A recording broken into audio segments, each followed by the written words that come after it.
la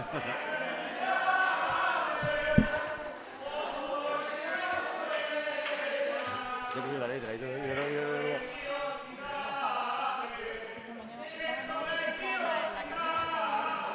¿Por qué?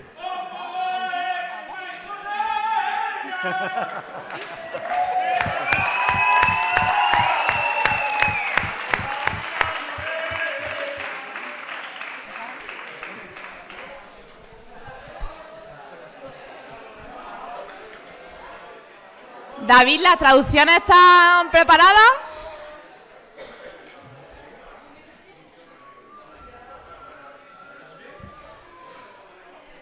¿Todo ok? Bueno, pues bienvenidos y bienvenidas a este foro de clausura de la Escuela Internacional. Vamos a dar paso a lo que es el foro ya de cierre de estos días de formación y de talleres que hemos estado desarrollando. El foro de clausura de esta noche se llama Nuestro leninismo, el partido y la internacional que debemos construir. Y bueno, doy paso ya a la compañera Matil, que va a ser la primera en intervenir de AR, donde nos va a hablar de la construcción internacional y sobre qué bases políticas se va a llevar a cabo. Ah, pues no, va...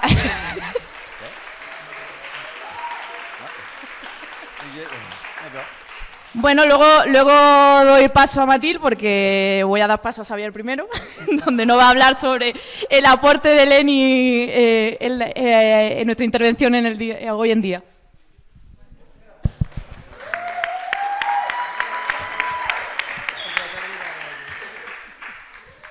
Ce qui, évidemment... Ah, pas encore prêt. Ok.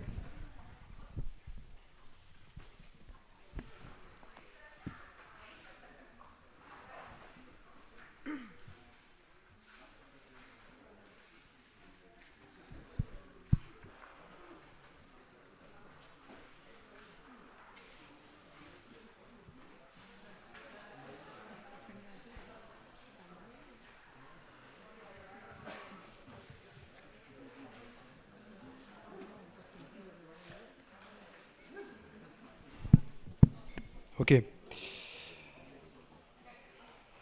Les camarades, ce qu'on a évidemment pu voir tout au long de cette école d'été, et ce qui crève les yeux, pas simplement ceux des révolutionnaires, mais de tout le monde, c'est que les problèmes fondamentaux de l'humanité, la guerre, la catastrophe écologique, la misère connue par des millions, par des milliards de gens sur cette planète, ces problèmes fondamentaux ne pourront jamais être résolus, évidemment à une échelle individuelle, mais même nationale. Les problèmes fondamentaux de l'humanité sont des problèmes internationaux, sont des problèmes mondiaux. Tout le monde le sait, tout le monde le voit, tout le monde le dit. Mais si une chose nous caractérise, c'est que nous cherchons à en tirer les conséquences, nous autres communistes, nous autres révolutionnaires. En quoi faisant? Eh bien tout simplement en construisant un outil qui se confronte à cette nécessité d'empêcher la catastrophe que tout le monde sait imminente, pour reprendre les termes de Lénine, et qui en réalité se déroule déjà sous nos yeux. Et oui, il n'y a pas de milieu. Face à ce système capitaliste, face à cette catastrophe, effectivement, il n'y a pas de milieu, soit on s'adapte, soit on s'y adapte, soit on le combat. Et si on est là, ici, ce soir, les camarades évidemment, c'est parce qu'on a fait le choix de le combattre.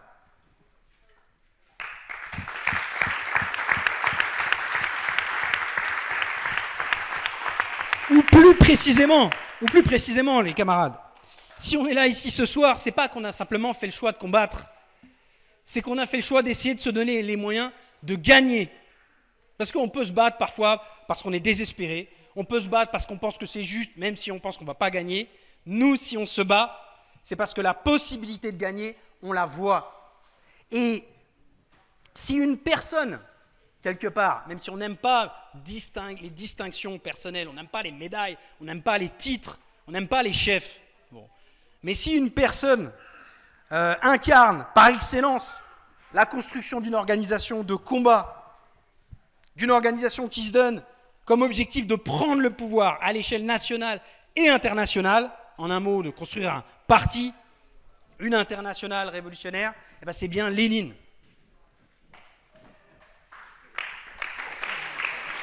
On peut l'applaudir, oui, bravo à lui.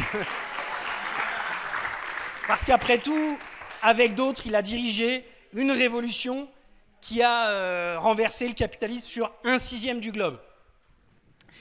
Et quelque part, la première chose que je voulais dire, en guise d'anniversaire des 100 ans de son décès, eh ben, c'est d'essayer d'abord d'écouter un avertissement qu'il nous lance à plus de 100 ans de distance, et qu'il n'était pas le premier à nous lancer, qui était un avertissement contre le danger d'imitation servile. Peut-être qu'une des phrases, j'ai pas lu les 45 tomes des œuvres de Lénine, mais je les ai un peu parcourus, et c'est vrai qu'une des phrases qui revient le plus souvent, c'est « Le marxisme n'est pas un dogme, mais un guide pour l'action ». Et c'est quelque chose qu'il répétait lui-même, pour le coup, de Marx. Ça, c'est ce qu'il disait, y compris publiquement, très souvent. Et quand il était vénère, et quand il parlait en se lâchant, par exemple, on a retrouvé bien plus tard une lettre qu'il a envoyée à une des camarades qui étaient les plus proches de lui, Inessa Armand, en 1913, en décembre. Et il dit, les gens, c'est vrai, voilà, il se lâche et les mots vont plus loin que la pensée. Il dit, les gens, pour la plupart, 99% de la bourgeoisie, 98% des liquidateurs, des opportunistes, près de 60-70% des bolcheviks ne savent pas penser. Ils ne font qu'apprendre par cœur des mots. Ils ont appris le mot clandestinité. Bien appris. Ils peuvent le rabâcher. Ils le connaissent par cœur. Mais comment faut-il modifier ces formes dans une nouvelle situation? Comment faut-il, à cet effet, s'instruire à nouveau et réfléchir? Cela, nous, là il s'inclut, nous ne le comprenons pas. Bon, évidemment, c'est exagéré, il tord le bâton, mais quelque part, il y a quelque chose de juste là-dedans. Évidemment, Lénine est un exemple, est un modèle, la révolution bolchevique, évidemment, est notre principale inspiration venant du passé. Mais nous ne devons jamais céder à l'illusion de croire que, pour reprendre l'exemple de la catastrophe écologique, que dans un quelconque livre, même de Lénine, on va trouver la solution sur comment planifier à l'échelle mondiale la production et l'organisation de la société de manière à surmonter les problèmes de l'énergie, du réchauffement climatique, etc., etc. Donc ceci dit, une fois qu'on se vaccine évidemment collectivement contre le danger de répéter simplement les idées du passé, on doit bien évidemment, et c'est le sens de mon intervention, s'inspirer de l'exemple, comme je le disais, de Lénine et des bolcheviks. En quoi s'inspirer de son exemple, du léninisme, pour employer les grands termes, est toujours important, plus de 100 ans, un peu plus de 100 ans après sa mort. C'est d'abord et avant tout, j'ai envie de vous dire, dans le type de militantes et de militants que nous voulons former, développer, recruter. Quel type de militants nous voulons avoir pour nos partis, pour réussir à gagner. Ce qui caractérisait Lénine, et ça c'est une expression qui revient très souvent sous la plume de ses camarades de lutte, c'était sa tension entière vers le but. Quelle que soit la situation, quelle que soit, j'ai envie de vous dire, l'heure du jour ou de la nuit, ce qui caractérisait Lénine, c'est qu'il était entièrement tendu vers le but révolutionnaire. Et ce qui découlait de cette tension, j'ai envie de vous dire, vers l'objectif de la révolution, c'était à la fois un dévouement complet, pas de révolution, pas de bagarre, pas de victoire, sans des êtres humains en chair et en os qui consacrent le maximum de leur temps, de leur énergie, de leurs ressources à la lutte, sans calculer, sans attendre en retour. Bon. Mais c'est aussi la cohérence entre les idées et les actes.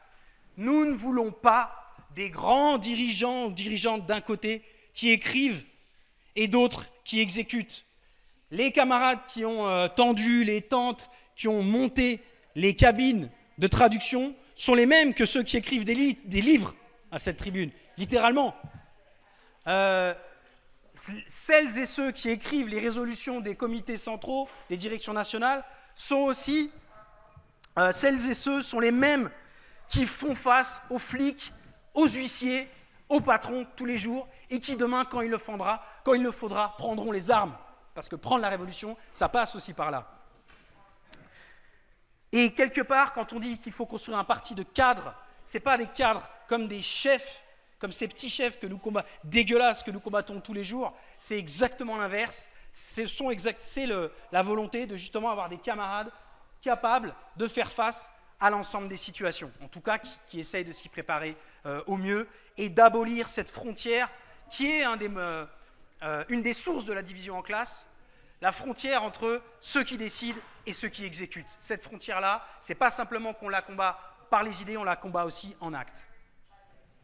Mais construire des organisations qui donnent les moyens aux camarades, à l'ensemble des camarades, y compris les plus jeunes, à être capables de faire un maximum de choses, bien évidemment, ce n'est pas simplement ça un parti.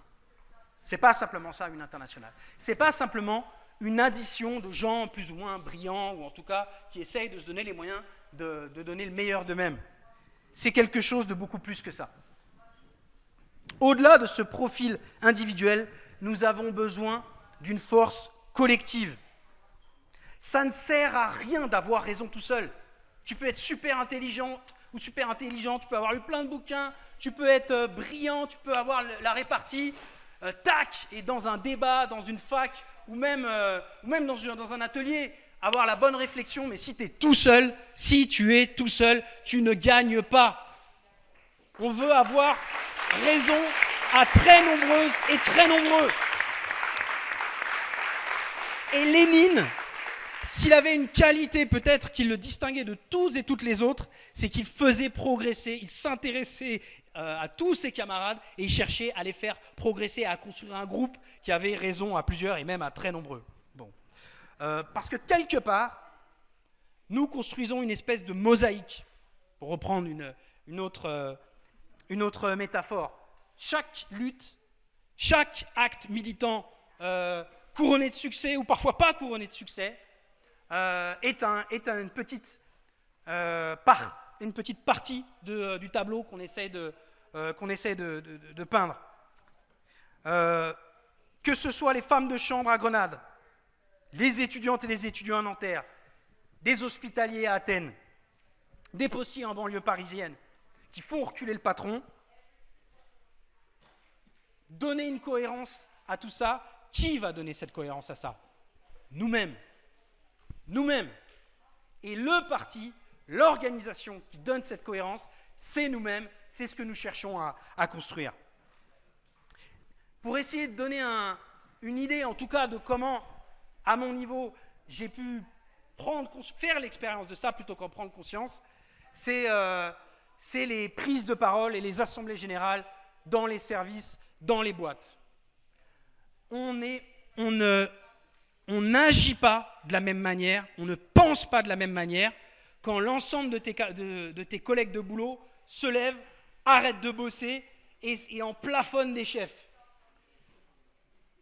La prise de confiance, les arguments qui te viennent au moment où tu prends la parole à ce moment-là, au moment où tu te redresses, tu es transformé. Tu n'es plus la même personne. On n'est plus la même chose. Et la somme, l'addition des forces individuelles multiplie notre puissance. Le parti est un multiplicateur irremplaçable de puissance. Ce n'est pas simplement les philosophes qui disent que le tout est supérieur à la somme des partis, à la supérieur des individus. C'est notre expérience d'ouvriers, d'ouvrières, de travailleurs, tous les jours, quand nous luttons, qui nous permettons de le voir, cette force collective de notre classe qui peut et qui pourra soulever des montagnes. Et notre privilège,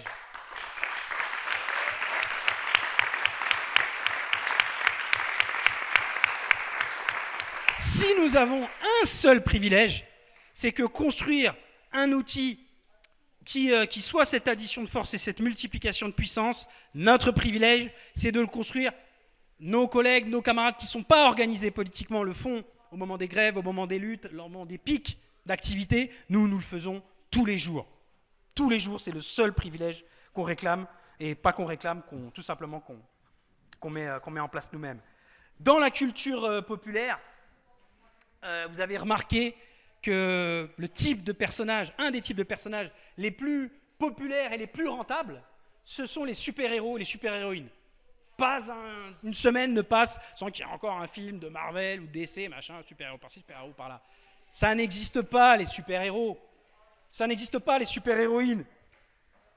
La seule super-puissance, c'est nous, collectivement. C'est nous, c'est la classe ouvrière, quand elle s'organise, justement, grâce à des outils comme des partis révolutionnaires. Donc nous transformer nous-mêmes, en même temps qu'on transforme le monde, bien plus que le sentiment du devoir. Bien sûr, évidemment, quand on voit toute cette dégueulasserie, on est obligé de se battre. Mais encore plus que ce sentiment éthique, moral, ce qui nous pousse à nous organiser, c'est cette expérience de la force collective qui nous convainc de la possibilité de gagner et de prendre le pouvoir, à l'image de Lénine et des bolcheviks.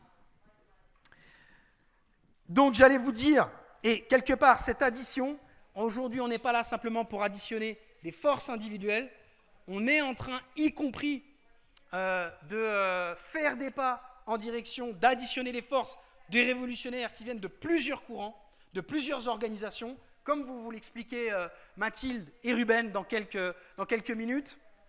Et donc, au lieu de vous dire, comme habituellement, rendez-vous l'année prochaine, à l'école d'été l'année prochaine, ce que j'ai plus envie de vous dire, c'est qu'en construisant des partis, mais un courant international, en ayant une préoccupation de plus en plus régulière, de plus en plus quotidienne, de s'appuyer les uns sur les autres, par-delà les frontières, y compris nationales, eh ben, j'ai envie de vous dire à très bientôt, camarades, et je passe le micro à mes camarades.